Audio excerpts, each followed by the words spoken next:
Olá, bem-vindos à The Next Step Talk, a série do ISAG European Business School, que traz histórias de quem deu um passo em frente, como tu vais dar também com a entrada no ensino superior, por uma causa ou para dar vida a uma ideia, no digital ou além fronteiras. Eles chegaram mais longe e estão a marcar a atualidade. Eu sou o Daniel Fontoura e vou guiar-te também neste The Next Step Talk. A pergunta que se impõe é, será que tu estás pronto para dar o próximo passo?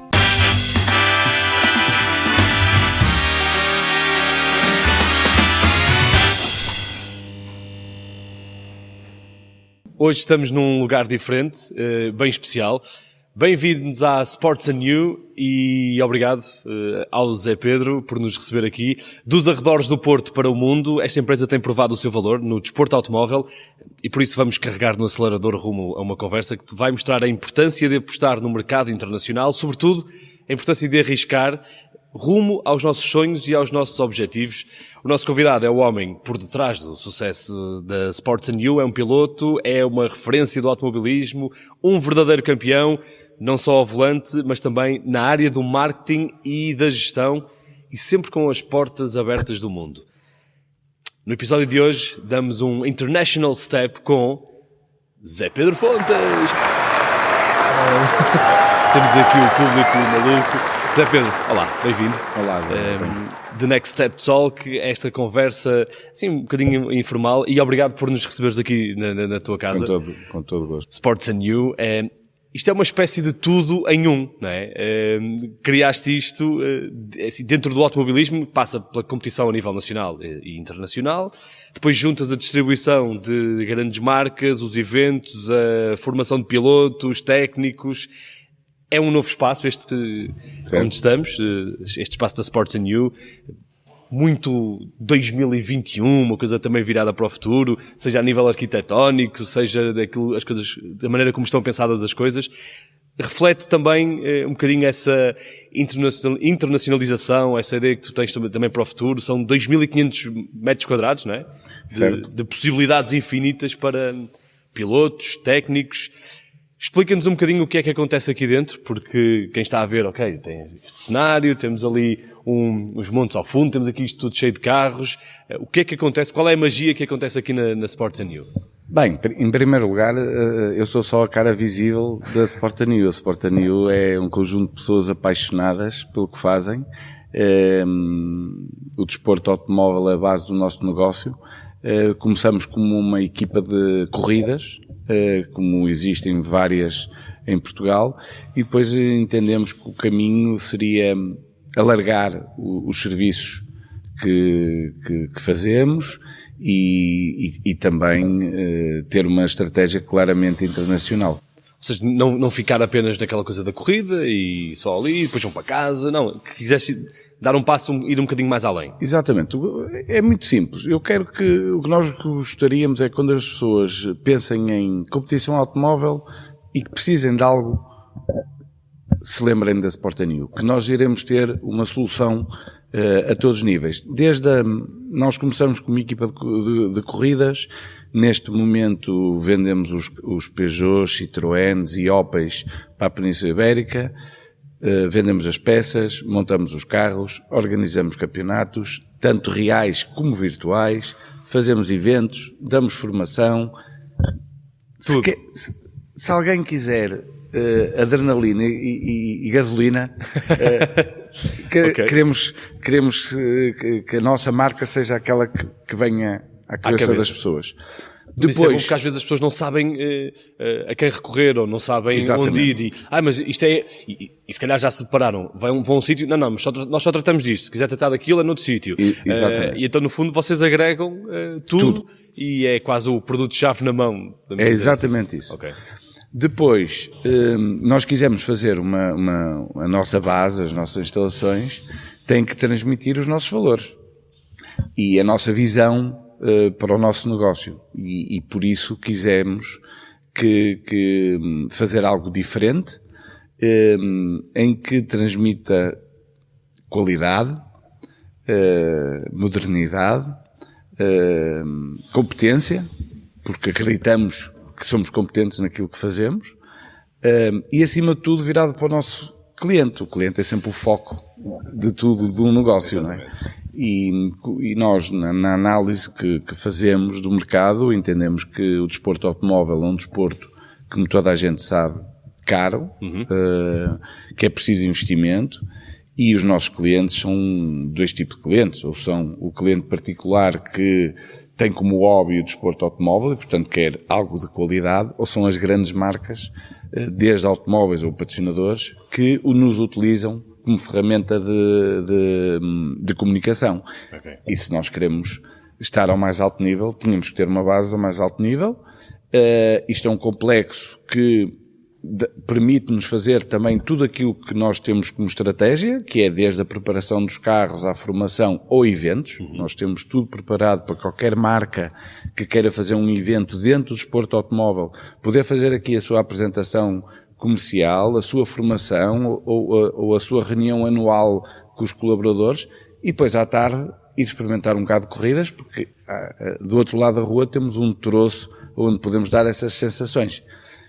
E podemos dar algo que é único, que é a experiência no desporto automóvel, que com certeza vai ter mais adrenalina do que jogar golfe, não é? Não, é interessante pensar isso 360, ou seja, imagina uma pessoa vem aqui, isto não é apenas, vou pôr um stand ou uma oficina, porque depois tu consegues que as pessoas experimentem os carros se for preciso e não é simplesmente vir ver uma montra, não é? Sim, é isso. Nós não perdemos as nossas raízes. Nós, aqui isto é feito ou por vendedores, ou por mecânicos, certo, ou por engenheiros. Mas nós não entendemos isto como uma oficina, nós entendemos isto como um centro de desporto motorizado, de motorsport, em que tem toda a área técnica, de formação ou de eventos. Okay. E é isso que nós tentamos passar essa imagem e depois... E eu penso que uma imagem vale por 1000 palavras. Exatamente. E, portanto, é melhor ver do que estar aqui a contar e a falar. Ou exatamente, até, e experimentar. Ou até quando tenho reuniões com alguém fora de Portugal, as pessoas ficam admiradas como é que não estavam à espera num país da dimensão do nosso ter uma estrutura destas. E também por outra razão. É que nós temos muita coisa boa e que temos que explorar e que nós vimos uma oportunidade, que é Portugal tem recursos fantásticos para o desporto automóvel do ponto de vista de eventos e de testes para as marcas automóveis, porque temos troços de ralis como não há no mundo, temos muita facilidade de fazer em termos de licenças. O Simplex aqui aplica-se, que é muito mais fácil do que noutros países, e depois temos esta qualidade de vida que nós temos que valorizar como portugueses, e este todo esforço que o país fez virado para o turismo não é só as pessoas que vêm de férias, o turismo também, a qualidade de negócios das infraestruturas que criamos. Estamos aqui a 15 minutos de um aeroporto internacional, estamos a 15 minutos de uma grande cidade e temos aqui a possibilidade de fazer algo que se calhar noutros países tem que fazer 150 km. Okay. Portanto temos que explorar isso. Tu já somas também vários títulos ao longo da tua carreira. A sensação de concretizar este espaço foi comparável, por exemplo, à conquista de um título do campeão nacional, por exemplo? Achas que a felicidade e aquele sentimento de missão cumprida são comparáveis de alguma forma? É assim, eu vou-te ser muito sincero nessa resposta. Eu sou um competidor, não é? Para mim, a rivalidade, o desporto, o querer ganhar, o desafiar, é o desafio, sim, e conseguir é o que me motiva. O meu sonho sempre foi ser piloto de automóveis.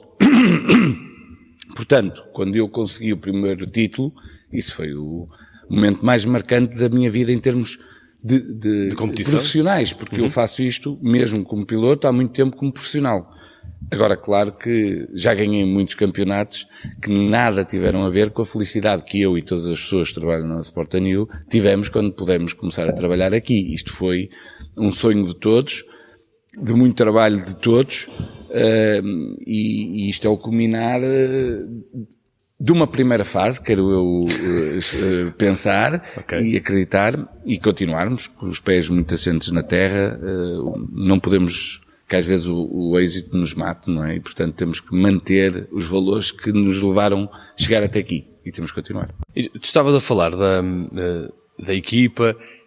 Isto nunca poderia ser feito só por um homem. Impossível. Aliás, a minha história com a Sport &You eu era piloto da Sport &You e a qualidade das pessoas humanas que tínhamos aqui e a relação que criamos, eu sempre pensei, quando quiser fazer o meu next step, Exato. Que era ter um negócio na minha paixão e naquilo que eu acredito que possa ter competências para o fazer, eu pensei em 2 steps. Primeiro, eu a meio da minha carreira fui estudar. Certo. Porque comecei a pensar, bem, isto um dia acaba a minha vida. A competição acaba, exatamente. E eu tenho que fazer alguma coisa. Quero fazer no mundo do desporto motorizado, mas quero ter as competências para tentá-lo fazer bem. Isso foi o primeiro passo que eu dei na minha estratégia profissional, da passagem de piloto a estar envolvido numa estrutura. Ao homem de negócios, no fundo. Exato. E depois foi juntar-me às pessoas que eu acredito que têm qualidade. Olha, tu trabalhas com grandes marcas do automobilismo, e não só. A Sports &You é inclusivamente distribuidora da Península Ibérica de algumas destas grandes marcas. Como é que se cria esta dimensão internacional tão forte? Como é que se chega a estes mercados e como é que se consegue vingar para depois, não é, seres representante de algumas marcas? Com uma estratégia, primeiro temos que saber o que é que queremos fazer e a estratégia, com muito trabalho, e depois, como tudo na vida, com alguma sorte. Mas a sorte dá muito trabalho. Pois é isso. É verdade. Não é só ficar à espera, à sombra da bananeira, que a sorte caia, não é? Certo. É ir atrás dela. O automobilismo pressupõe competição, não é? Competição em prova, e é um mundo muito competitivo também fora da prova. Principalmente na captação dos investidores, dos patrocinadores. Como é que é esta parte fora da pista na captação destas marcas para o automobilismo? Isso é um trabalho muitíssimo importante. O automobilismo precisa de muito investimento. Pois não é que nós vemos todos os dias o preço da gasolina e o dinheiro que nos custa. Agora, nestes carros, testes, provas, pneus, pecinhas, existe mesmo muito investimento. Sim, e por isso é que eu fui estudar. Fui exatamente dizer, ok, isto é uma coisa já muito profissional, eu vou ter pela minha frente pessoas altamente competentes naquilo que fazem e se nós queremos ter esse investimento, nós vamos ter que nos sentar com os diretores de marketing das grandes empresas e vender-lhe algo e ele comprar-nos, não é? E, portanto, eu senti a necessidade de me preparar o melhor possível para essa estratégia que nós criamos, depois podermos apresentar propostas que acrescentem valor às empresas que vamos querer ter parceiras nestes projetos. E, portanto, é preciso criar essa estratégia, apresentar produtos que se diferenciem dos outros que existem no mercado, mas, acima de tudo, nós temos que entender que quem investe no desporto automóvel quer algo específico e nós temos que ser muito objetivos a dar esse efeito, causa e efeito, não é? Ok. E temos que tentar encontrar formas de o fazer. Pois, a tua formação superior em gestão de marketing ajudou-te neste trabalho com as marcas e se calhar também perceber como é que um piloto, por exemplo, se pode desenvolver enquanto marca e levar as coisas um bocadinho mais longe. Foi alguma coisa que tu aprendeste também, por exemplo, nas aulas e na teoria, que depois puseste em prática e viste que resultou, que não era só a teoria dos livros e aquilo que te ensinavam, mas que depois no campo também resultou? Claro que sim. Eu, em primeiro lugar, um piloto de automóveis é uma ferramenta de comunicação. Digamos assim. Certo. É uma montra, não é? Exatamente. E um piloto de automóveis tem uma necessidade muito maior do que outros esportistas de ser eficaz e eficiente nisso. Portanto, tudo aquilo... primeiro tens de ter a consciência que tens de ser isso. Não te chega o teu talento a conduzir. Okay. Tens de saber trabalhar essa parte, porque essa parte te vai dar o financiamento para a tua carreira e para ter tudo aquilo que precisas para ganhar, porque tu nos automóveis é um trabalho de equipa e que tem ainda por cima os meios técnicos que tens de ter ao mais alto nível. Portanto, não é calçar as sapatilhas e ir correr. Não é? Tens que ser bom naquilo a conduzir, tens que ter um bom carro e uma boa equipa. Isso custa dinheiro e, portanto, tens de financiar. E, portanto, tens que trabalhar sempre com esse objetivo. É claro que há pilotos que são melhores e outros piores nessa parte. Uhum. E eu senti que era determinante ir estudar, ir tentar aprender mais para criar melhores estratégias e ser mais bem sucedido nisso. E, obviamente, que algo tem a ver eu ter feito esse percurso, ir para a universidade. Primeiro tirei comunicação, em termos de licenciatura é comunicação, e depois fui fazer um mestrado em marketing, e agora ter tido isto, portanto, termos conseguido montar isso, com certeza alguma parte nos ajudou, não é? Eu tenho a certeza que sim, mas acho que não devo ser eu a dizer claramente. Não, mas é claro que sim. E se calhar, olhando para trás, quando iniciaste o teu percurso profissional no automobilismo, imaginavas um dia estar a fazer isto, estar a este nível, ou na altura começaste só querias era correr e pegar no carro e ganhar umas provas? Eu na altura comecei muito novo. Eu comecei a correr com 16 anos, na altura queria ir para a Fórmula 1. Portanto, se calhar às vezes uma das coisas que nós temos de fazer em tudo na vida é termos alguma... entendemos aquilo que noção, nos é possível, noção daquilo que podemos fazer ou não podemos fazer. Mas achas que... Eu percebo, e tu agora sabes melhor do que ninguém que para se chegar a uma Fórmula 1... é bastante complicado e precisas mesmo de muito apoio e muitos patrocínios. Mas achas que era errado esse teu sonho? Não. É isso que nós temos que ter os pés assentes na terra, mas eu acredito, quanto maior for a nossa ambição, aquilo que vamos chegar será sempre mais alto. Pode não ser esse patamar. Certo, e pode não ser a Fórmula 1, mas pode ser isto. Exato. Não é? Portanto, eu quando comecei a correr não tinha claro que a minha vida iria passar por um negócio depois nas corridas de automóveis. Porque na altura o meu pai tinha empresas e, portanto, o normal de um miúdo é dizer, ok, eu vou fazer isto. Para a empresa do pai. Enquanto me deixarem, depois vou ter que ir trabalhar para a empresa do pai. Mas pronto, a vida foi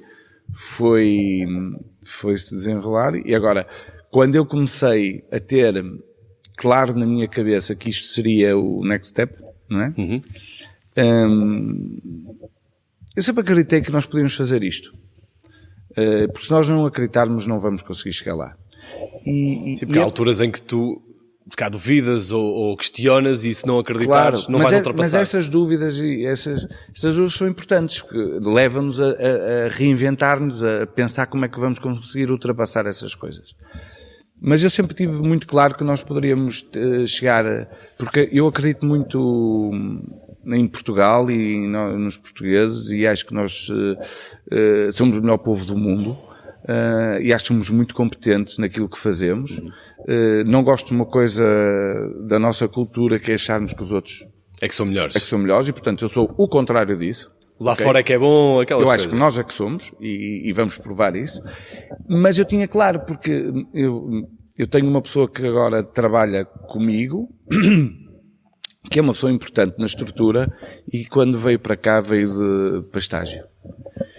E eu lhe perguntei o que é que ele queria fazer. E ele disse-me que queria ir para a Fórmula 1. Eu disse, a Fórmula 1 se calhar vai ser difícil, mas eu acho que nós conseguimos em Portugal fazer uma coisa de nível internacional, de nível europeu, do melhor que se pode fazer, com uma grande vantagem, que é pelo menos à segunda, terça e quarta irmos jantar a casa.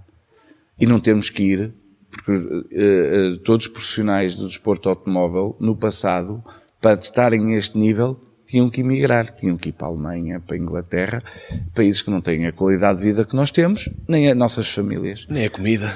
Nem a comida. E eu disse-lhe isso. E o que é certo é que passou 6 anos, e eu costumo falar com essa pessoa e dizer-lhe, e agora, o que é que vamos fazer a seguir?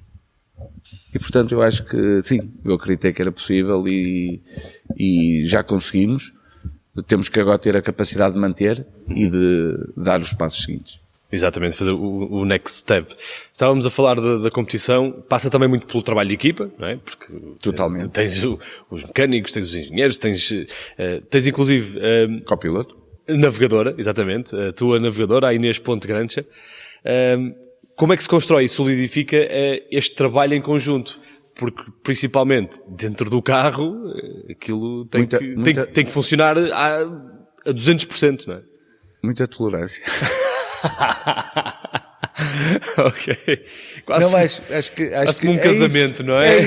É isso. Eu acho que todas as relações profissionais ou de amizade, nós temos que conseguir ter a amizade para ter essa tolerância de ultrapassarmos os momentos difíceis, porque nós só vamos conseguir fazer o que nós fazemos com um conjunto de pessoas que muitas vezes não aparecem.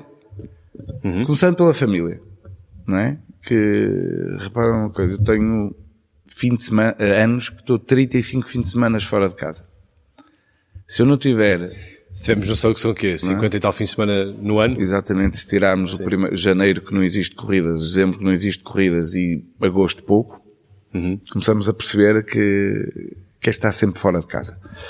E, portanto, se não tivermos um ambiente familiar que nos permita estar sossegado a trabalhar, não vamos poder fazer. E no trabalho é igual, e dentro do carro de corridas é igual. Na equipa é muito importante essa relação entre os nossos mecânicos e engenheiros, essa solidariedade que temos de ter todos, ganhamos juntos, perdemos juntos, e então dentro de um carro de corridas isso é uma coisa que se chega a um nível extremo, porque nós... Por exemplo, a relação com o copiloto, nós temos que ter a noção que essas pessoas nos entregam a vida delas, não é? Sentam-se ao nosso lado e nós... faz a conduzir. E um carro de corridas pode ser uma arma letal, não é? Nós costumamos dizer, não é? Às vezes, não é? Quem vai ao lado vai no lugar do morto. Exato. É o que se costuma dizer.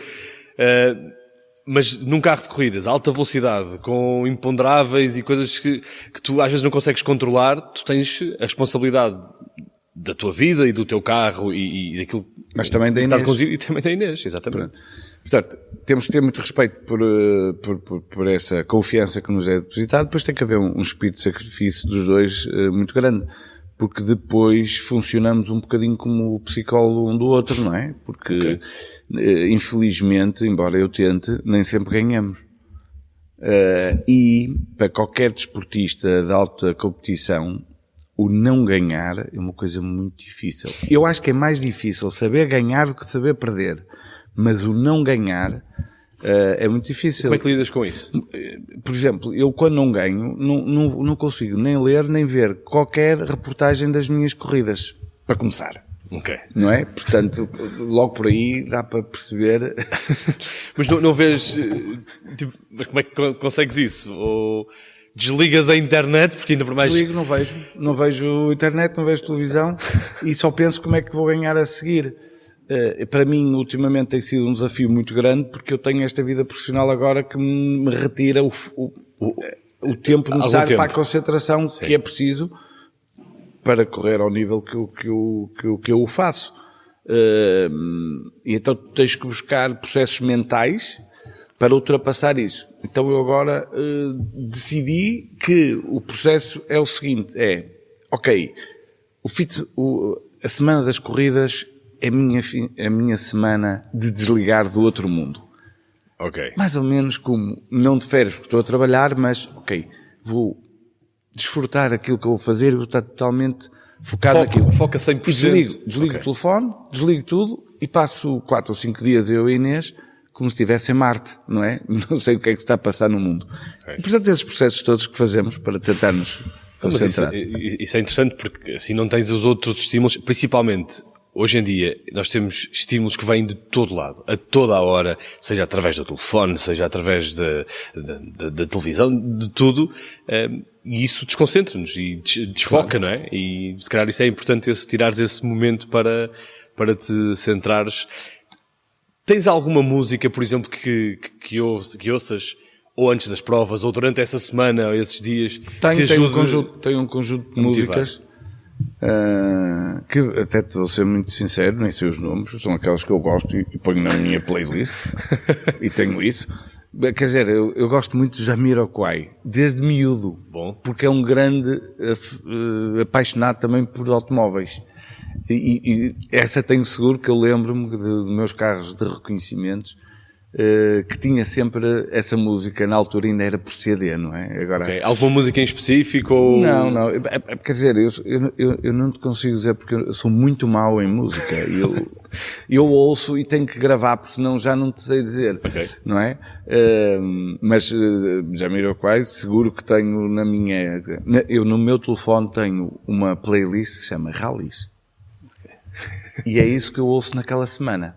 Que pode ter tudo. Pode ter tanto para me motivar como estar zen. Okay. Não é? E vou fazendo isso. Isso é sempre um jogo mental contigo próprio, não é? Certo. É muito difícil, porque nós quando estamos ao nível que eu estou quase há 30 anos nas corridas, nós passamos por momentos fantásticos que achamos que somos os maiores os donos do mundo, não é? Como passamos por momentos que achamos, se calhar já não tenho o talento, perdi-o. Hoje de manhã acordei isto e foi, não é? E portanto, esse jogo que nós temos que fazer para nos mantermos é muito importante. E eu, felizmente, tenho uma carreira boa e variada, porque eu ganhei nos circuitos e nos ralis. E... Quer dizer, eu nestes últimos 30 anos, se calhar só em 5 ou 6 anos é que não fiquei no pódio dos campeonatos que participei, portanto tive sempre até à última para tentar ganhar. E isso é um jogo psicológico difícil. Mas ainda nisso estavas a dizer, às vezes há acidentes, não é? No percurso de um piloto, aconteceu-vos no Rally de Portugal, não é? Em 2017, e como é que depois deste momento difícil, como é que te preparaste para dar a volta e enfrentar novas provas? O que costuma dizer é que quando cais do cavalo, não é? É melhor voltares logo para cima do cavalo para não ficares com medo, não é? Infelizmente não foi possível porque eu tive que estar 8 meses... Certo, logo a seguir... Exato. Foi, sem dúvida nenhuma, o momento mais difícil da minha carreira. Tu sabes que um piloto de automóveis acha que nunca acontece a ele. Eu acho que sempre que acontece aos outros. Isso não vai acontecer. Mas eu é que são descuidados ou falhou alguma coisa? Não, eu vou dar a volta. Eu resolvo sempre. É o que eu achava. Ainda continuo a achar um bocadinho, senão não continuava. É a coisa portuguesa do desenrascanço, não é? Mas eu tive também o meu pai era piloto, foi um excelente piloto, foi no fundo a minha inspiração para isto tudo, e o meu pai sempre me ensinou que tu não podes ter medo do desporto automóvel, mas tu tens que ter muito respeito. E é isso que eu tenho tido durante estes anos. Respeito, antes, quando saio de casa e vou para uma prova, de saber que as coisas podem correr mal. Depois, quando correram mal, tentei levar com aquela estupidez natural que nós temos de ter, não é? Para relativizar a situação. E foi muito claro para mim que queria continuar. Eu ainda estava na maca a ir para o hospital sem saber bem o que é que tinha, já estava a perguntar o que é que eu deveria ter porque tinha um rally daqui a 3 semanas, não é?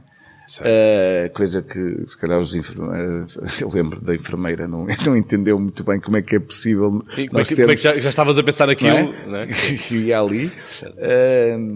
Pronto, e tentar, no fundo, levar isto de uma forma descontraída. Depois comecei-me a preparar. Foi bastante mais difícil do que eu esperava, porque a nossa autoconfiança é muito grande normalmente, e portanto eu achava isto, eu vou chegar lá e vou arrasar e vou ganhar o primeiro troço que vou fazer e vou mostrar que estou tal. E não é assim. De facto, no primeiro teste que fizemos, as coisas correram logo bem, parecia que nada se tinha passado, mas depois em corrida, aquela confiança que nós temos que ter, no início demorou. Mas a verdade é que, passado 4 meses de ter voltado, ganhei o primeiro rally em 2018 e nesse ano fomos vice-campeões, discutimos até ao último ano. Mas foi difícil, mas a quem eu dou mais valor foi a Inês. Isso... Porquê? Porque dou à Inês porque foi mais grave o que ela teve que eu tive e teve que ter muita coragem para voltar. Neste período voltou a ser mãe. No fundo, como tu dizes, vão ao lado, não é? Certo. Entregam. E é fantástico como a paixão pelo que se faz supera isso tudo e quis voltar e sei o que ela lutou para poder voltar. E os riscos que tomou para poder voltar. E isso é quem mais valorizo. Ok. E portanto agora, sempre que tem um momento assim mais negativo, se calhar olham para tudo o que já passaram, inclusive esta parte menos boa, para ultrapassar, para dizer, não, já passámos por isto, portanto vamos ultrapassar este pequeno contratempo.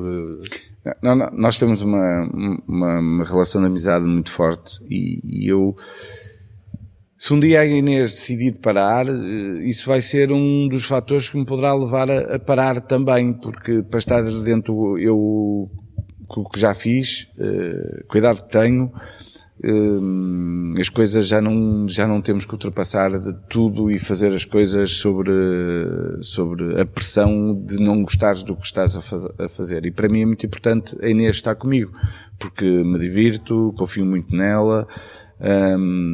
Porque se tivesses que começar do zero com outra pessoa, seria sim, bastante tem complicado. Isso tudo, pronto, e se calhar não sei até que ponto estou disponível para isso. E portanto, nós dentro do carro, quando as coisas estão para acontecer, que já tiveram, não é? Nós já tivemos acidentes depois disso, não é? Nós levamos com alguma diversão isso, pronto, esta correu melhor. Ok, certo. Sim, exatamente. É relativizar as coisas. Olha, tu estás mais do que habituado a emoções fortes, portanto eu acho que não vais ter dificuldade. Temos aqui um jogo para ti. Chamamos o passo ou passas. E no fundo nós damos-te 2 opções. Uma pergunta, 2 opções, tu escolhes aquela que gostares mais. E para essa dás um passo em frente e a outra passas.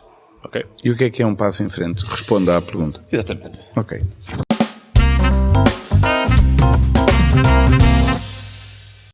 Numa prova, o que é que pesa mais?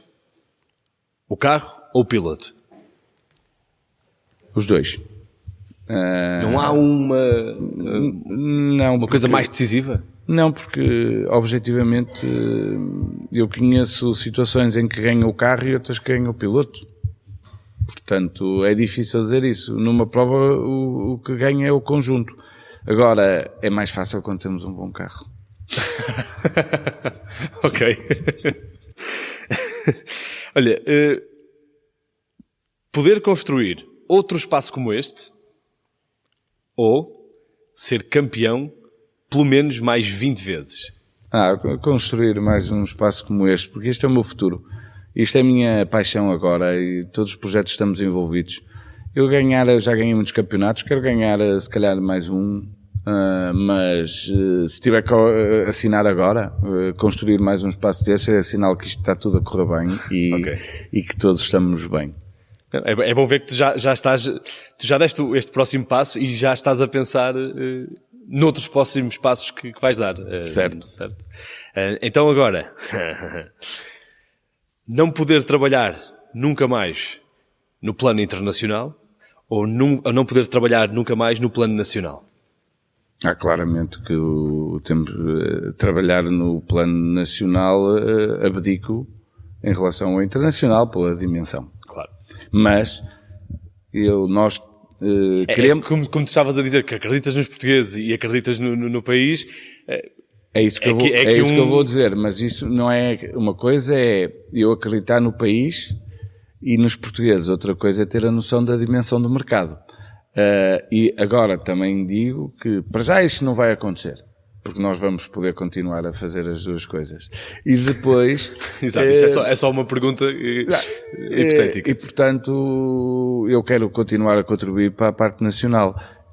Mas se tiver que optar, já disse. Ok. Então, representar uma marca com a qual não te identificas. Sim ou não? Como identifico em que valores? Por exemplo, representar o Benfica. Epá, por exemplo. Mas pá, isto é o meu negócio.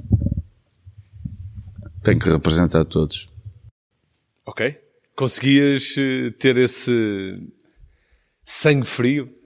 Sim. Desde que o que não me identifique seja algo que vá contra os meus princípios, como pessoa. Portanto, se é só uma questão de clubite ou porque gosto mais da marca A ou B, não. Eu sou um profissional deste desporto e temos que representar e temos que valorizar aqueles que querem estar connosco. Portanto, se calhar passo-me a identificar logo muito mais. Ok. Se eles derem esse passo em direção a ti, se calhar vais perceber também porque agora que deram. preferia representar o Porto. Pois.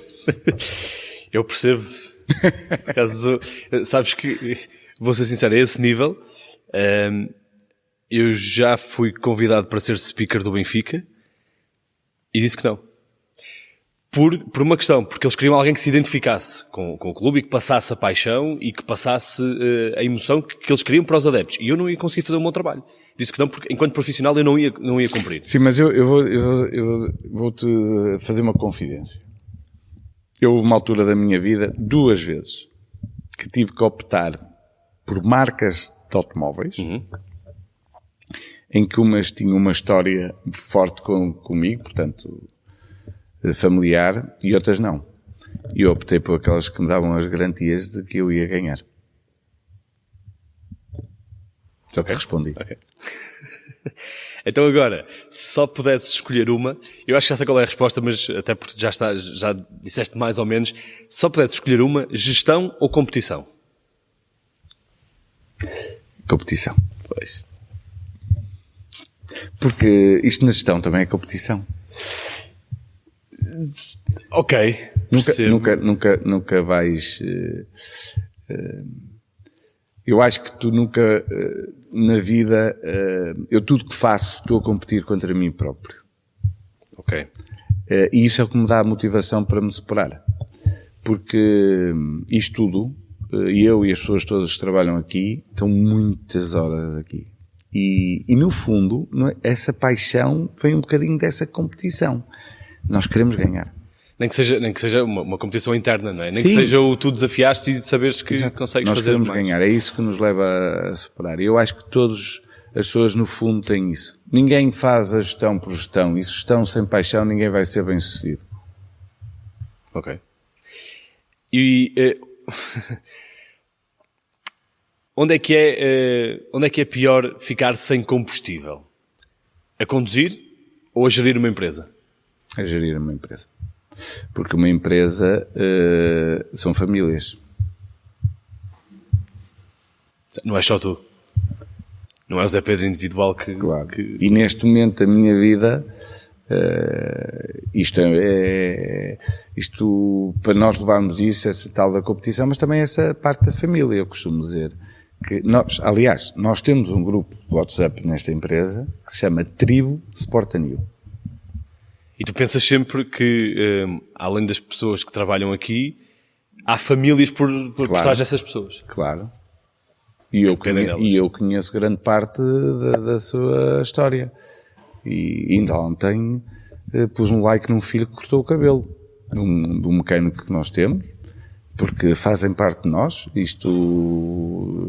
As coisas boas que acontecem aqui ou más, essas famílias recebem as consequências disso. E, portanto, nós temos de estar... Ok. Pronto, acho que foi um bom passo ao passas. Acho que respondeste a tudo tranquilamente. Então,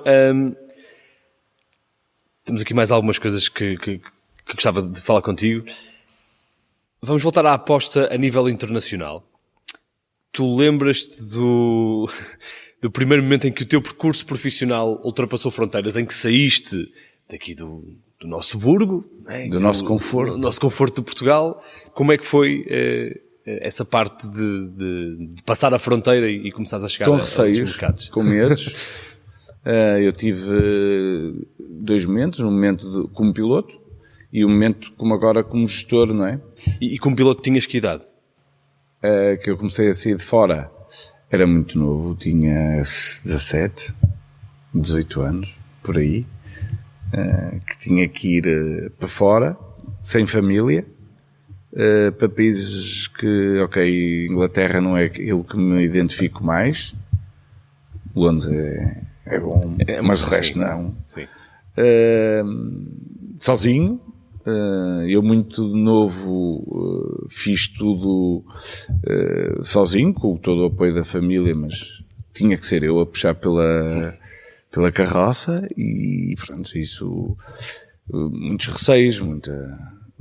Quase como dar o salto para uma faculdade, para uma universidade, não é? No final do secundário, 18 anos, é quase... à escala diferente e olhando para as coisas de maneira diferente, mas se calhar o mesmo receio, a mesma dúvida. Igual. Eu lembro-me que eu entrei na faculdade na altura normal de um miúdo de 18 anos, não é? E lembro-me que no dia anterior estava ali altamente preocupado com o que é que me iam fazer quando eu chegasse lá, não é? Depois a minha carreira levou-me a não fazer nos timings certos.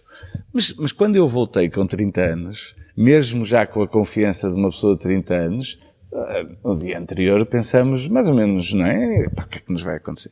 Pronto, mas isso eu acho que é normal toda a gente. E eu acho que nós estamos aqui a falar para alunos e eles têm que ter essa confiança e têm que dar esses passos e têm que saber outra coisa. Todos os outros têm as mesmas desconfianças. Todas as pessoas, ninguém pensa, só nós é que temos receios e tal, têm todos. Portanto, isto é um passo obrigatório que temos de fazer. Há etapas na nossa vida que nós temos que passar por elas e depois mais à frente vamos nos rir da maneira que nós olhávamos para aquilo. Portanto, e toda a gente faz isso. E a nível ninguém é super-homem. Sim. E a nível da empresa, quando deste esse passo internacional, quando começaste a pensar, ok, vamos levar isto para outro nível, tiveste exatamente os mesmos receios e as mesmas ansiedades? Sim. São coisas diferentes. Se calhar no negócio há mais política. Na altura em que eu fui para fora como piloto, éramos miúdos e, no fundo, nós, quando chegávamos a uma pista, queríamos ganhar ao outro, nem pensávamos bem de tudo o que está por trás, não é? Nos negócios, não. Nós já entendemos melhor e sabemos as dificuldades que vamos ter. Mas pronto, temos que confiar em nós e temos que acreditar naquilo que queremos.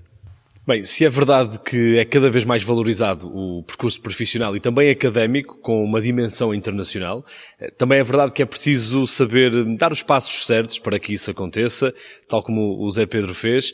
E é sobre estes primeiros passos além fronteiras, que vamos falar com o professor Jorge Lopes, do ISAG European Business School. O professor vai entrar remotamente, numa altura em que as tecnologias também nos permitem isso. Professor, bem-vindo a esta conversa. O professor Jorge Lopes é coordenador da licenciatura em Relações Empresariais desde 2017, um curso que, tal como os restantes do ISAG, foi desenhado bastante pensado para a internacionalização. E se calhar comecemos por aí. Como é que um estudante do ensino superior pode dar os primeiros passos num caminho internacional? Porque se calhar há mais gente, como o Zé Pedro, que pensa, ok, Portugal é bom, mas se eu chegar a mais pessoas, a milhões de pessoas em todo o mundo, vai ser ainda melhor. Como é que se pode dar esses primeiros passos? Ora, muito bom dia. Penso que me estão a ouvir bem, correto? Uhum. Temos perguntas? Sim. Muito bem. Eu queria agradecer o convite também para participar nesta sessão. Eu e o Daniel Fontoura já nos cruzámos nas cerimónias de entrega de diplomas do ISAG, mais do que uma vez, que ele apresenta magnificamente. Mas eu faço questão também de dar os parabéns ao Zé Pedro Fontes, peço desculpa, porque de facto não é todos os dias que somos confrontados com com uma ideia de negócio como esta.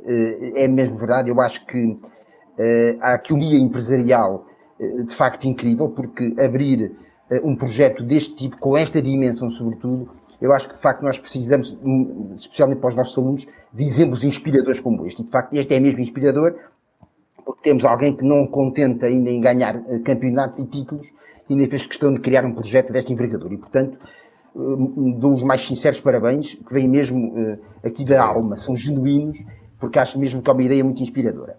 Ora bem, quanto aos primeiros passos que devemos dar nesta ótica da internacionalização, o ISAG, por acaso, tem estado a preparar-se bastante bem para este impacto, porque nos seus cursos, em todos os ciclos de estudo, portanto, nós temos TESPs, que são os cursos técnicos profissionais, temos licenciaturas e mestrados, e em qualquer um destes ciclos é possível ter um estágio integrado no próprio curso. E isto tem, obviamente, vantagens, porque o aluno, nestes cenários, consegue ter uma experiência real, né, uma imersão no mercado de trabalho, na realidade empresarial, em várias áreas, porque o ISAG, como sabemos, tem cursos na área do turismo, e o Daniel sabe bem, na área do turismo, gestão de empresas, relações empresariais, também na área de marketing, nos seus mestrados, e, portanto, ter esta possibilidade de fazer um mestrado em qualquer uma destes momentos, digamos assim, dos ciclos de estudo, é uma grande vantagem. Há até alunos do ISAG que, de uma forma muito sensata, tentam combinar as experiências nacionais e internacionais, porque, como acontece nos casos de turismo e hotelaria, os alunos têm 2 estágios e não apenas um, o que eu acho que é também uma solução interessante e até inovadora, porque a esmagadora maioria dos estabelecimentos de ensino superior apenas disponibilizam um estágio. Portanto, há alunos que estagiam em Portugal e no ano seguinte no estrangeiro, ou o inverso, ou até há casos de alunos, que eu já tive a ocasião de orientar, que fazem 2 estágios internacionais. Portanto, um aluno que numa licenciatura de 3 anos passou no segundo ano 3 meses ou 4 num país estrangeiro e no ano seguinte repete a experiência num outro país, fica aqui com um conjunto de mais-valias em termos da sua formação que são indiscutíveis. E é um processo fácil chegar a estas... É fácil. A este mercado internacional? É fácil, tem sido facilitado. O ISAG até está continuamente a trabalhar, digamos assim, para que esta tal facilidade seja cada vez mais uma realidade. Nós temos, por exemplo, um departamento que é o Career Office, que lida muito com as relações com as empresas, com a organização dos estágios, a nível nacional. Temos o nosso departamento de Relações Internacionais, que naturalmente, como o nome indica, aborda mais a questão dos estágios internacionais. Mas para reforçar muito esta componente de apoio ao aluno, porque são alunos muito jovens, precisam sempre aqui de algum aconselhamento, criámos agora um gabinete de apoio ao estudante, que sempre existiu de alguma maneira, mas agora existe mesmo de uma forma bem mais interessante e mais atuante, digamos assim. E a facilidade surge porquê? Porque, por um lado, os estágios, por outro lado, os alunos, por exemplo, de gestão de empresas, não tendo estágio integrado, podem realizar um estágio extracurricular. Portanto, há uma abertura grande das escolas para esse apoio. E depois o ISAG tem, e este crescimento é espantoso, eu até sou aqui uma testemunha interessante do processo, porque cheguei ao ISAG há 5 anos, e a diferença que há hoje em dia entre os projetos de mobilidade, Erasmus, o número de projetos, a qualidade e a dimensão dos projetos que existem hoje em dia, em 2021 e em 2016, eu diria que é uma diferença abismal. São 5 anos de uma evolução espantosa, e isto nem sequer é uma opinião, não é, interna.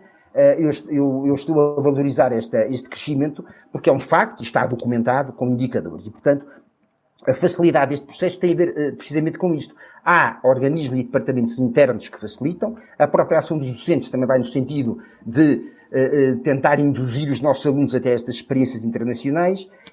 E, com todos estes projetos, como disse, de programas Erasmus e outros similares, portanto, aqui há uma grande facilidade e nós temos também um número crescente de alunos que têm integrado este tipo de experiências. Mas enquanto os estudantes, por exemplo, estão em Portugal, não é? Estão a fazer o curso, é importante manterem-se ligados a este mercado global, e também, se calhar, o Zé Pedro também fez isso. Como é que, por exemplo, os estudantes podem fazer isso e estar ligados a esse mercado global, estando aqui em Portugal? Ora bem, eu quando cheguei ao ISAG, a presença internacional, digamos assim, era muito reduzida ainda. Basta dizer, por exemplo, que o número de alunos Erasmus estrangeiros que estavam no ISAG era residual. Hoje em dia, o rácio de alunos estrangeiros que temos em cada ano letivo, comparativamente até a grandes universidades públicas, portanto, com outros meios de extensão, é espantoso, é de facto diferenciador. Nós temos algo internamente que eu faço questão de dizer, porque é algo de facto também muito inovador e diferenciador. Nós temos uma escola-hotel, isto é, no segundo andar do ISAG, nós temos quartos, temos, portanto, é como se fosse literalmente um hotel, mas é um hotel-escola que tem duas vertentes. Nós alojamos alunos no campus do ISAG, mesmo no Grande Porto, é uma solução muito inovadora. Temos também aulas práticas, por exemplo, de cursos de hotelaria, aulas de gastronomia, de enogastronomia, de enologia, etc. Mas também, com essa medida, digamos assim, nós conseguimos atrair muitos alunos internacionais. Eu posso dizer-vos, por exemplo, que neste momento dou aulas de comunicação a uma turma de Erasmus, onde tenho 20 e tal alunos de 11 ou 12 países diferentes. E, portanto, a tal presença internacional, que era residual há 5 anos, hoje em dia cresceu bastante. Houve, agora com a pandemia, como é natural, as coisas também encolheram um pouco, se me posso exprimir assim, mas antes da pandemia chegámos a ter 50 e tal, 60 alunos numa escola com a dimensão do ISAG, o que eu acho que é um número de facto muito interessante. E depois, permitam também só aqui esta nota que eu acho importante. Quando os cursos são definidos, quando são estruturados, quando se procura construir o currículo dos cursos, o ISAG, e curiosamente quando eu cheguei no ano seguinte, houve de facto lugar a uma reestruturação, uma reconfiguração dos 4 cursos e dos 2 mestrados, e nós procuramos sempre observar boas práticas empresariais, nacionais e internacionais, neste caso, boas práticas pedagógicas. E de facto eu fui testemunha disto também presencial. O ISAG esteve muito atento às tais práticas internacionais de excelência, não é? Tentando replicar na medida do possível, na nossa dimensão, essas práticas. E, portanto, eu acho que tudo isto que eu acabei de dizer, a escola-hotel, o próprio ambiente internacional, a construção dos cursos, tendo em conta a realidade internacional, acho que também atua como fator de motivação extra para os estudantes. E já agora, permitam-me fazer aqui a ligação à Sports &You, quando os estudantes são confrontados com estes exemplos, como eu disse, esse fator inspiracional vem não apenas da ideia de negócio que está aqui em causa, mas também, como eu digo, desta ousadia, não é, desta coragem, porque isto é um ato de coragem, sem dúvida, porque daqui o Zé Pedro Fontes tem coragem para conduzir e também para ser gestor. Portanto, é corajoso em 2 níveis diferentes. E, portanto, acho que o ISAG vai conseguir manter a tal ligação ao mercado global, recorrendo um bocadinho a cada uma dessas ferramentas.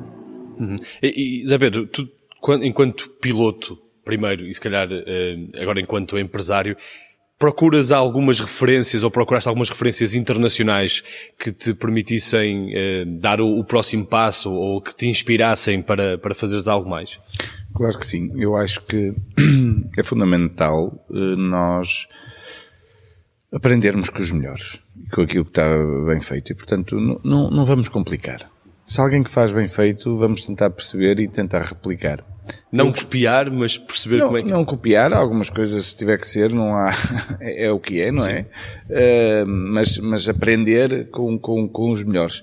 Há uma coisa que nós não falamos, mas que a Sport &You já tem aqui uma relação com o Isaac. Nós temos aqui uma pessoa que veio para aqui com um estágio e que neste momento trata da nossa parte financeira e que saiu do Isaac. Ok, lá está. Essa já...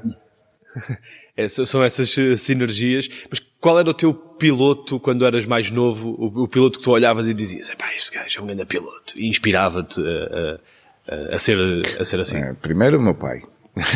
Okay. Mas depois, internacionalmente, eu tive sempre algumas referências. É claro que na Fórmula 1, o Ayrton Senna, para a minha geração, é alguém que ninguém fica indiferente.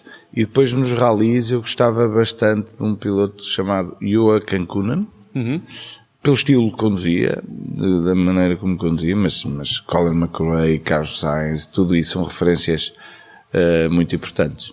O que é necessário para apostar numa carreira ligada a outros países, seja trabalhando fora de Portugal ou mantendo também a partir do nosso país estas relações empresariais com o exterior?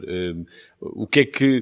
Até posso fazer esta pergunta aos dois. Zé Pedro, o que é que tu achas que é necessário? A primeira coisa que os jovens têm que saber é que é importantíssimo o inglês e as línguas. Okay. Porque, objetivamente, nós não conseguimos nos expressar bem, podemos ter a melhor estratégia do mundo. Mas isso é fundamental. Depois, penso que temos que ter também muito conhecimento das particularidades de cada país. Ok. E o que é que Muito importante. O que é que tu destacarias? Tu trabalhas com Espanha, com Indonésia, com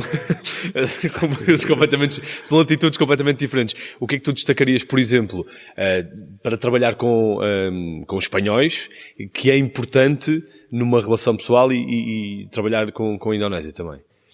É assim, eu acho que nós, se calhar fazia de outra forma. Eu acho que nós, uma das coisas que devemos fazer é aquilo, quais são os países que nós podemos ter mais facilidade de termos esta relação. E claramente que isso, os países de língua portuguesa são os que temos mais, e depois Espanha, porque Espanha são muito parecidos connosco, não é? Em muita coisa, mas Espanha depois também tem as suas particularidades dentro. Os catalães são completamente diferentes com as pessoas da Galícia ou os andaluzes. Portanto, temos que perceber cada região e quais são os pontos fortes que podemos ter para essa região. Claramente que, por exemplo, com os galegos, como eles se identificam muito connosco, e como eles têm as suas rivalidades dentro de Espanha, há logo ali uma cumplicidade grande em relação a outros. Mas acho que não há nada que se possa dizer, tens que fazer isto. Eu acho que é um bocadinho... ter a sensibilidade para ser vendedor de automóveis. A minha família, parte do meu pai, tinha concessões de automóveis e, portanto, nós somos vendedores de automóveis. E o vendedor de automóvel, no fundo, uma das particularidades que tem que ter é perceber quem tem à frente. Certo. E então... saber ler a pessoa. Saber ler a pessoa. E saber ler, portanto, as pessoas que nós temos. Acho que há uma coisa que nós temos que, para alguns países, por exemplo, que eu sinto que enquanto não conhecem o português têm algum receio daquela imagem sul da Europa, que somos desorganizados, que não cumprimos horários, que não somos... Portanto, nós temos que saber aquilo que somos bons e aquilo que temos que mudar a imagem e o nosso discurso, não só falado, mas todo o discurso até empresarial tem que ser, temos que ter essa capacidade de nos adaptarmos a cada cliente que temos. Ok. E professora, acha que o que é necessário mesmo para apostar numa carreira ligada a outros países? O Zé Pedro falou das línguas, o caso do inglês, que ajuda a desbloquear algumas situações. Mais alguma ferramenta que seja importante nesta internacionalização? Ora bem, a resposta não foi combinada, mas o início da resposta do José Pedro Fontes é exatamente o que eu vou referir agora. A questão das línguas é fundamental. Eu lembro-me, há 40 anos, porque eu já tenho, apesar deste meu ar muito jovem, já tenho 56 anos, podem pôr uma cara de surpreendidos, por favor, mas já, o que é que acontece? Há 40 anos, saber inglês era diferenciador. Portanto, quem em inglês ultrapassava outras pessoas em alguns contextos, por exemplo, de recrutamento.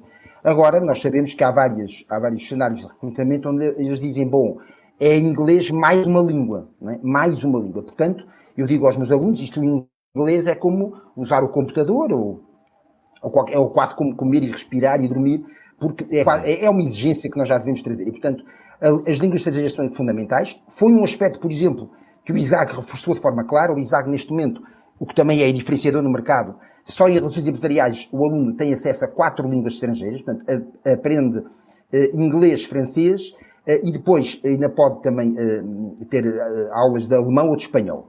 E, portanto, esta questão das línguas, e também os outros cursos, têm todos, gestão de empresas um pouco menos, mas quer dizer, a tal presença internacional também se reflete na questão das línguas. Portanto, dominar uma ou 2 línguas estrangeiras, hoje em dia, é essencial. E depois há outro aspecto importante, tem muito a ver com aquela capacidade que os alunos têm, uns mais do que outros, de tentarem perceber como é que está o mercado e que decisões devem tomar em relação ao seu futuro.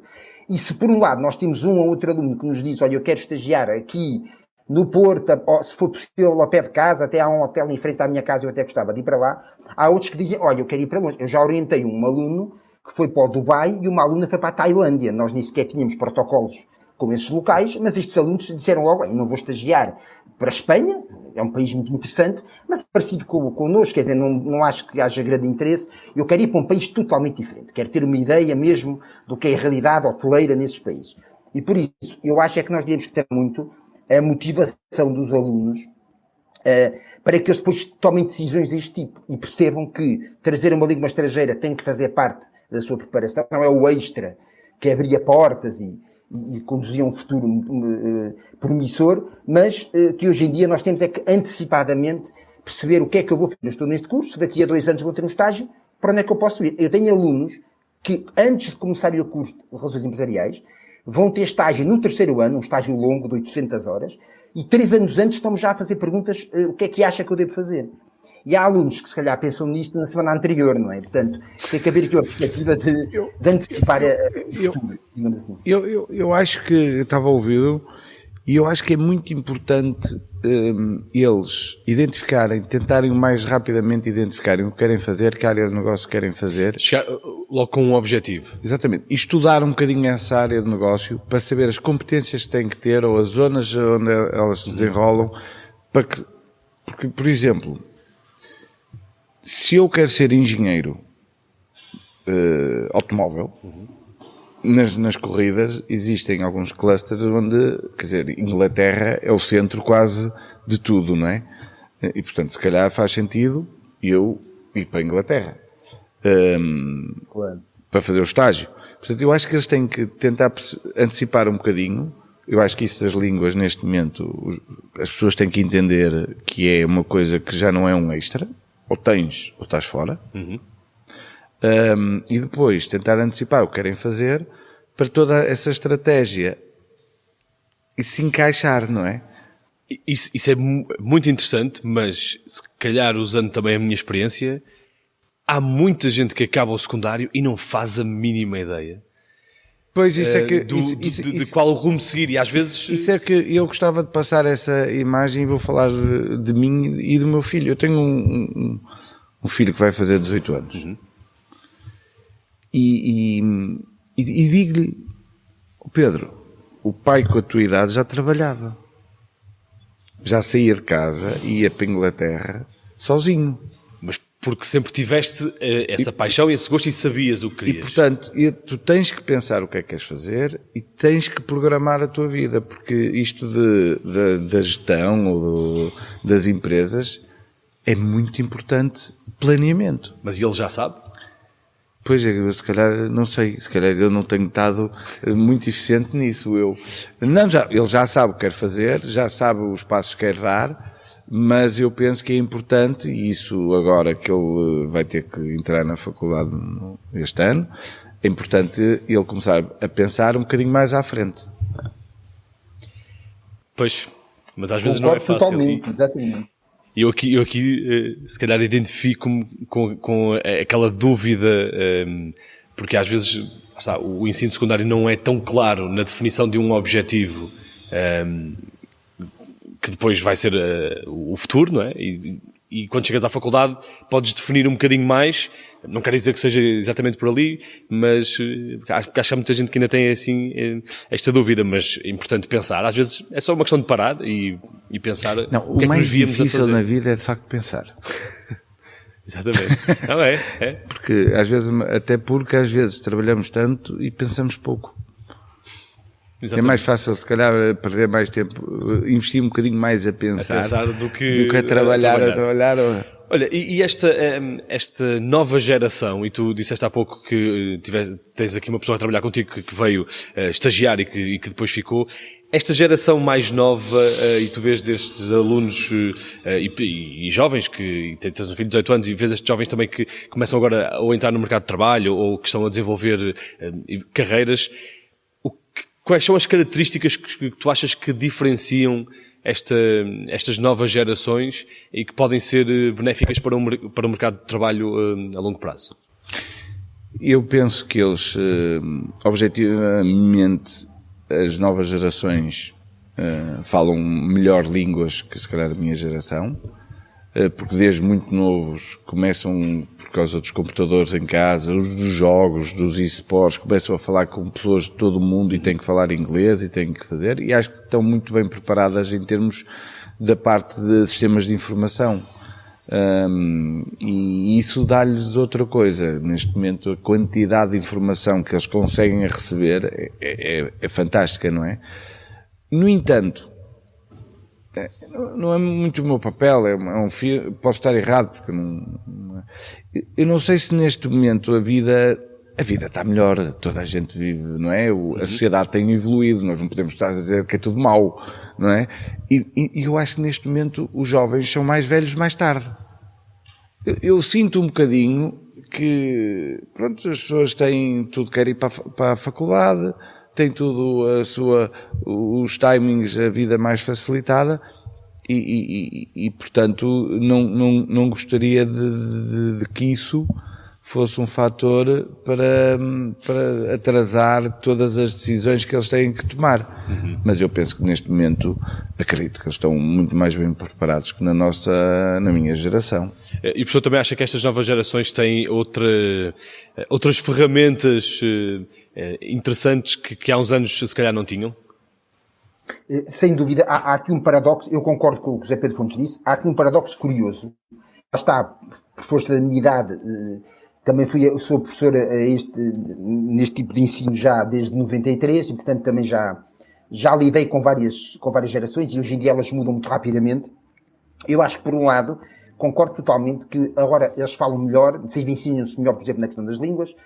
Esta geração tem um fator, até face às gerações mais velhas, que eu no meu tempo não tinha. Portanto, eu na altura, quando era miúdo, não é? Era mais aquela lógica do tens que primeiro cresce e aparece, experiência, não tens muito voto na matéria. Ora, hoje em dia, as pessoas mais velhas e as gerações mais novas já não dizem só isto, também dizem, olha, ajuda-me aí com o meu telemóvel, porque tu já percebes mais de eletrónica e de informática do que eu. E, portanto, as gerações atuais têm um trunfo no mercado espantoso, que é poderem dar lições aos mais velhos, mesmo não tendo experiência. Mas também concordo totalmente com o Zé Pedro Fontes, quando diz que eles tornam-se velhos, que se calhar amadurecem um pouco mais tarde. Há aqui fenómenos que são menos positivos, também não tenho a visão que é tudo um horror, claro que não. Há fenómenos que eu acho que são um bocadinho menos positivos. Aquela lógica de as coisas são mais fáceis, não é? Antigamente, para se fazer um trabalho académico, íamos ler livros para bibliotecas longínquas e, enfim, eu lembro de encomendar. Hoje em dia podemos fazer copy-paste e apresentar, não é? Exatamente. Não, eu digo aos meus alunos, quando estão a investigar, que uma vez encomendei um paper nos anos 80 e demorou 3 meses a chegar pelo correio. E agora, no ISAG, abrimos a Abiinform, que é a base de dados, e temos 1 milhão de papers à nossa disposição em 5 segundos. E, portanto, isto é ótimo, só que nem sempre é bem aproveitado, porque esta noção de facilitismo depois faz com que a pessoa não tenha a noção da dificuldade. Isto é só um episódio muito rápido, mas eu lembro-me que gostava, porque, enfim, quando era mais jovem, de colecionar discos de vinil, não é? Mas gostava, sobretudo, da demora em fazê-lo, porque as coleções têm que ter esse espírito. É difícil conseguir as coisas. E, de vez em quando, ia à discoteca Tubitec, no Porto, na Praça de João I, onde ia buscar um disco, lembro-me do famoso grupo dos Cure, e eu conseguia a discografia completa, talvez em 5 ou 6 anos, a encomendar um a um. Um dia estava numa discoteca, até tinha ido a Lisboa, vou às Amoreiras, e estava a discografia completa de Cure na montra. E, portanto, alguém com potencial financeiro podia fazer em 5 minutos o que eu fiz em 5 anos. Há pessoas para as quais isto é excelente. Para mim é bom, naturalmente, temos acesso, eu agora dei o exemplo dos discos, mas vamos extrapolar para a realidade empresarial ou das escolas, portanto, nós temos acesso à informação, aos dados, às coisas importantes, mas depois, muitas vezes, não trabalhamos, porque não temos a tal maturidade ainda, e não trabalhamos algumas dessas questões, porque aparentemente parece que é tudo mais fácil, não é? E eu acho que o facilitismo é uma pequena ameaça. Mas concordo que, de facto, os tempos são outros. Eu lembro-me que há 40 anos, se um colega meu dissesse, eu vou estagiar para a Inglaterra, nós dizíamos, é maluco. Como? Aliás, isso aconteceu factualmente. E nós só perguntávamos, e a tua família? Vai estar separado dos teus pais? Como é que é possível? 6 meses noutro país. Portanto, isto há 40, 50 anos era considerado quase uma extravagância. E hoje em dia, eu conheço universidades, por exemplo, que obrigam a que os estudantes passem pelo menos um semestre fora do seu país. Porque acham que só assim é que se aprende, ou que existe a tal componente do que é a realidade internacional. E, portanto, eu acho que temos é que tentar aproveitar melhor estas potencialidades desta tal nova geração que tem uma formação muito acima da média, mas tentar também corrigir estes pequenos pormenores que eu referi, que fazem com que este crescimento possa não ser tão evidente.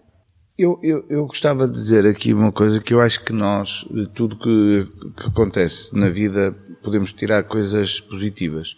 Eu acho que esta pandemia está a dar, vai dar oportunidades enormes, porque o mercado internacional vai mudar completamente. Vamos ser internacionais, mas cá dentro. Vamos continuar aqui. Porque isto do teletrabalho... Acho que é isso? Acho. Eu tenho relações com as marcas de automóveis grandes ou com empresas muito grandes em que, neste momento, as pessoas têm que ir um dia e vai continuar. Mesmo quando, felizmente, quando isto acabar, que nós todos esperamos, as pessoas só têm que ir um dia ao escritório. Quer dizer que o mercado, até dentro desses grandes grupos, nós de repente passemos diretor comercial da Citroën em Espanha, tínhamos que ir para Madrid. Certo. Mas se calhar é vais fazer isso e só vais um dia por semana a Madrid. Estejas em Madrid e sejas espanhol ou estejas em Baltar. Exatamente. Ok. E sejas português. Eu acho que isso vai mudar radicalmente. O mercado de trabalho e nesta parte da parte internacional vai-se abrir oportunidades que se calhar antes não estávamos disponíveis para o fazer, porque tínhamos a família, porque não podíamos ir. E ou que agora... às vezes as próprias empresas tinham relutância em fazer. E eu acho que isto é capaz de funcionar mais para o lado das empresas, porque muitas vezes as empresas tinham, mas ele não está aqui. Não, mas isso, será que ele está a trabalhar? Acho que as próprias empresas mudaram. Isso vai mudar muito, porque neste momento algumas empresas perceberam que se calhar não precisam ter as instalações que tinham antigamente. Por exemplo? Põe toda a gente a trabalhar em casa e as instalações, em vez de ter o escritório, é sala de reuniões só. E as pessoas naquele dia vão lá fazer a reunião, mas depois trabalham em casa. Isso vai aumentar de uma forma brutal a disponibilidade de recursos humanos para trabalhar internacionalmente, porque havia muita gente que antes não podia fazer, porque tinha família, porque tinha uma mãe que não podia deixar, e agora vai poder assumir um cargo de uma área do globo X e em vez de ter que estar lá 20 ou 30 ou 25 dias por mês, vai lá 4 vezes por mês. Tu tinhas falado também no início desta conversa de corridas virtuais. Como é que está esse mercado e com esta coisa da pandemia, será que expandiu mais? Porque eu percebo, e se calhar acho que tu preferes ir para a estrada e pegar no carro e poderes conduzir num sítio real do que estás a fazer isso virtualmente. Exato, mas o fenómeno dos eSports é exatamente aquilo que eu acabei de dizer, mas na competição. Porque eu, neste momento, os eSports, por exemplo, na parte do Sim Racing, que é a parte das corridas de carros, tu permites fazer um negócio e mal ligas o teu negócio, estás global. Ok. Já não vais fazer o campeonato de Portugal porque tens que ir para Portugal, não. Vou fazer um campeonato. E agora e qual é o meu mercado? Objetivamente é global. Não é? Nós, na Sport New, vamos apostar muito nisso. E porquê? Muito simples. No ano passado, quando ficamos todos em casa, e eu comecei a pensar como é que ia fazer negócio, porque, quer dizer, quando fechamos tudo e fomos todos para casa, tivemos 2 meses quase em casa, o negócio, zero. E como eu entendo que os eSports têm um potencial enorme e é um complemento da nossa atividade e é uma forma de nós irmos colocar a paixão da gasolina nos miúdos para depois alimentar este negócio real no futuro, não é? Eu no ano passado estava em casa e vou fazer campeonatos virtuais. E em 2 meses começamos a fazer campeonatos virtuais para a Renault, a nível mundial, para a Citroën, a nível mundial. E agora estamos a continuar a trabalhar nisto, estamos a preparar um projeto muito grande e completamente diferente do que está habituado, pelo menos as comunidades em Portugal.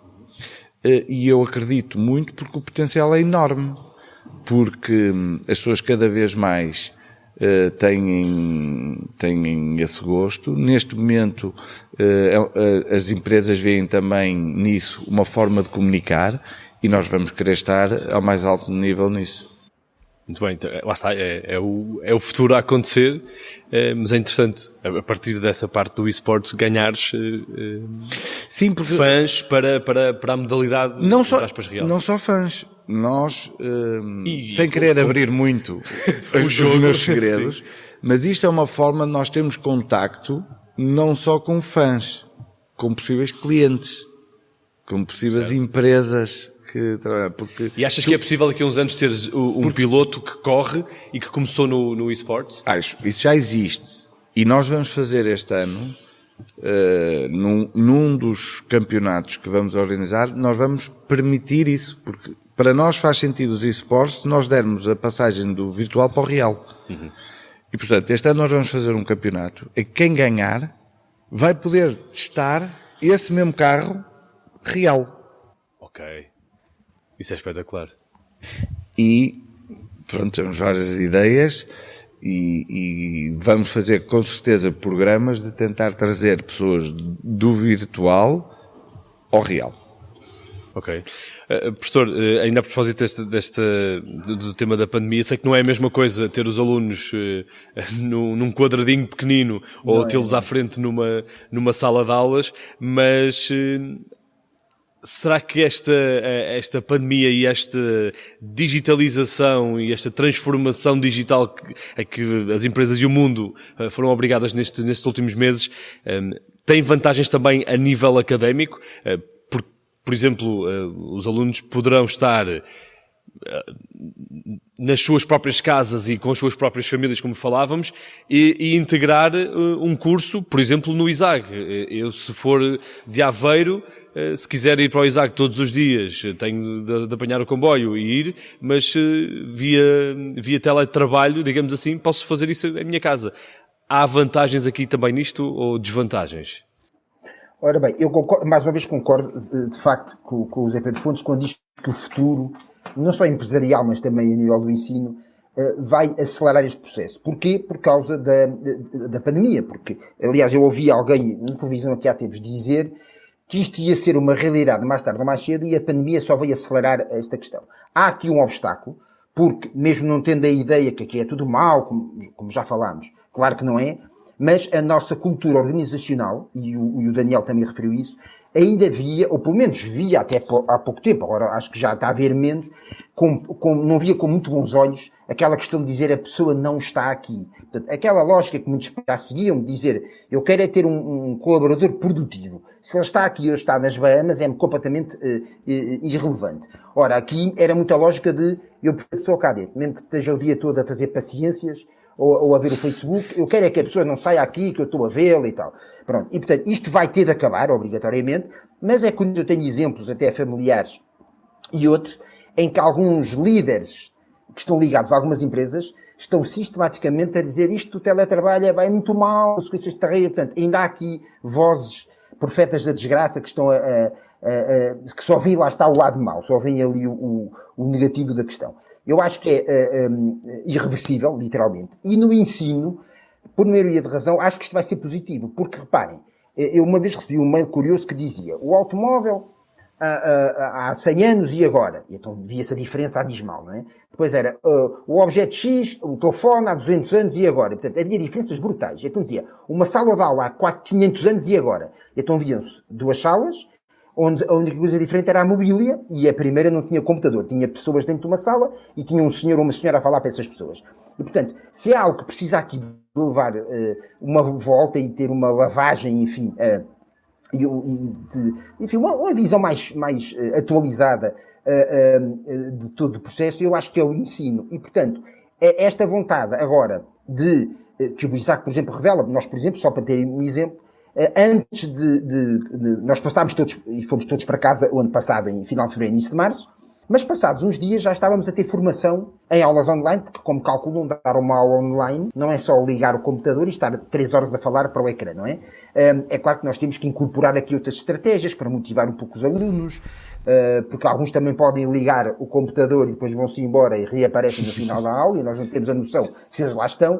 Portanto, é preciso, obviamente, ajustar uma aula online, a realidade online implica aqui outras estratégias e, portanto, seguramente que não basta fazer como fizemos até aqui. Mas, Agora a bola está muito do lado também das escolas, das direções das escolas, das coordenações e dos docentes.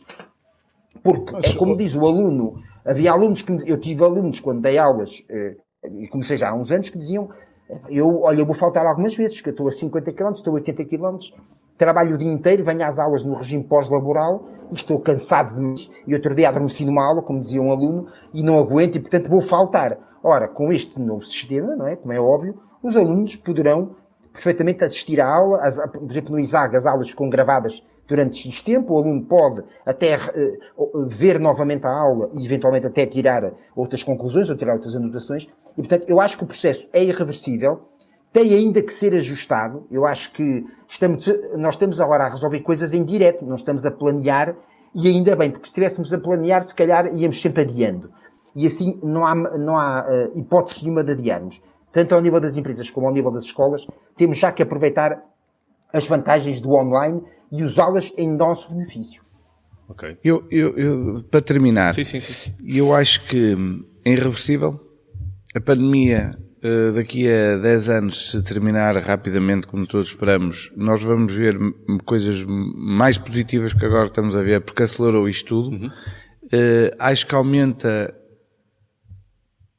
de uma forma incrível em alguns negócios e, por exemplo, nas faculdades, o mercado, porque aqui, neste momento, eu posso ser aluno do ISAG e estar em Faro, no Algarve. Sim. E a única coisa que temos aqui de risco é a responsabilidade das pessoas. As coisas só não funcionam melhor pelo teletrabalho ou pela responsabilidade das pessoas. Se as pessoas forem responsáveis, tanto trabalham em casa como trabalham no escritório. Eu dou-vos o meu caso. Eu nunca fiz uma videoconferência, antes eu tinha feito uma.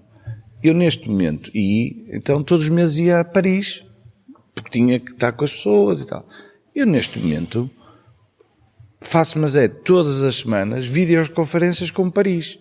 E portanto, tenho mais relação com os meus parceiros de negócio do que tinha antes. Só vais, em vez de uma vez por mês, já vais todas as semanas. E com custos e conforto completamente diferentes. Portanto, qual é o risco disto? Responsabilidade. As pessoas que são malandras, que se não tiver num sítio onde as pessoas possam estar a ver, não fazem nem o trabalho nem estudam. Porque assim, se neste momento me passar pela cabeça voltar a fazer alguma coisa numa faculdade, podem ter a certeza que o que eu quero fazer é online. Posso estar em casa e a ver as aulas e fazer isso. Agora cabe a minha responsabilidade. Se tomei a iniciativa de fazer, estar pagar atento não é? e pagar para estar atento. Agora, se quer dizer, como é óbvio, os miúdos, se às vezes deixámos-los em casa e não o controlarmos, eles não vão ver as aulas. Certo. Isso é claro. Responsabilidade tanto dos alunos como dos pais e como das pessoas que os acompanham. E portanto, eu acho que o potencial é enorme. Para vários negócios que vão passar a ter mercados globais. É o risco, é a responsabilidade. E a pandemia, daqui a 10 anos, eu espero que toda a gente esteja a dizer, aquilo pronto, foram ali 2 anos diferentes, mas já vistes o que mudou. Aconteceu? Exatamente. Portanto, vamos pensar também positivo aí. Olha, Zé Pedro, foi uma honra podermos conhecer o teu percurso, também o teu espaço aqui da Sports & You. Professor, obrigado também por se ter juntado a nós nesta conversa. Esperamos que tenha sido inspiradora para acelerar o próximo passo nacional ou internacional de quem vai ver esta conversa. E lá está, em pandemia o professor entra remotamente e nós estamos aqui e dá tudo para se fazer.